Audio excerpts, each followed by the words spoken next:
Seafarers. I am Patrick Jansanase from BSMT 2-Y1-10. In this video, I will be tackling the Annex to Regulation 1 to 12 under Chapter 1 to 4. For starters, regulation for the transportation of hazardous materials and the control of pollution by noxious liquid substance are included in MARPOL Annex 2. In October 2004, the IMO approved the Reverse MARPOL Annex 2 regulation for the prevention of pollution by hazardous liquid compounds in bulk.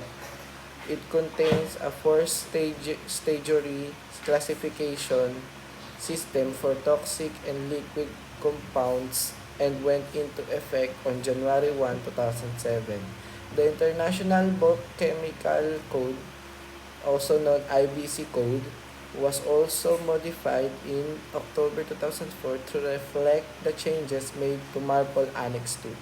Proceeding to the regulation under Chapter 1, which are the general topics, the regulations 1 to 5 included the following definitions, application, exceptions, and equivalence.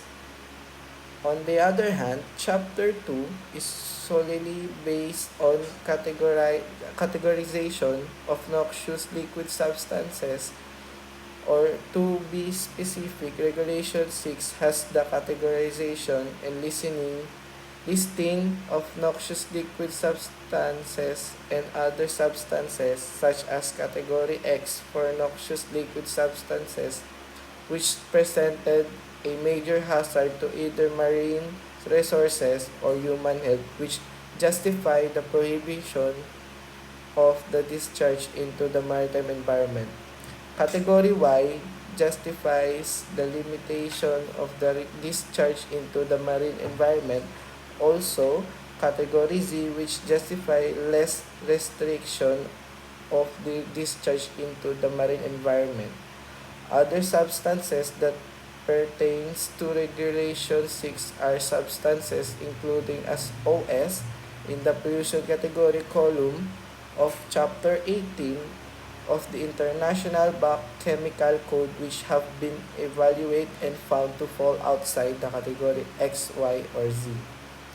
Next, Regulations 7 to 10 under Chapter 3 is more on surveys and certification. Moving forward, the Regulation 7 of Annex 2 portrays the survey and certification of chemical tankers, while the Regulation 8 simply specifies the surveys for the ships that carries noxious liquid substances in bulk, which shall be subject to the following specification of surveys.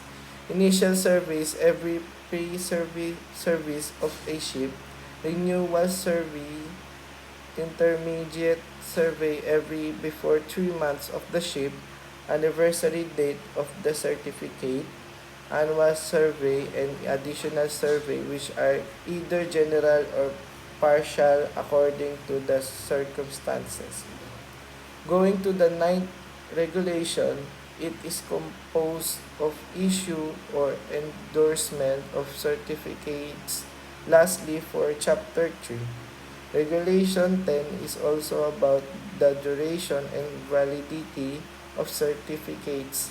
So for the last chapter that we are going to talk about, we have the Chapter 4, which includes Regulation 11 and 12.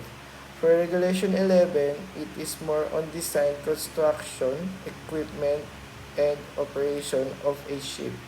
Last but not the least, Regulation 12 is focused on pumping, tipping, unloading arrangements, and slap tanks.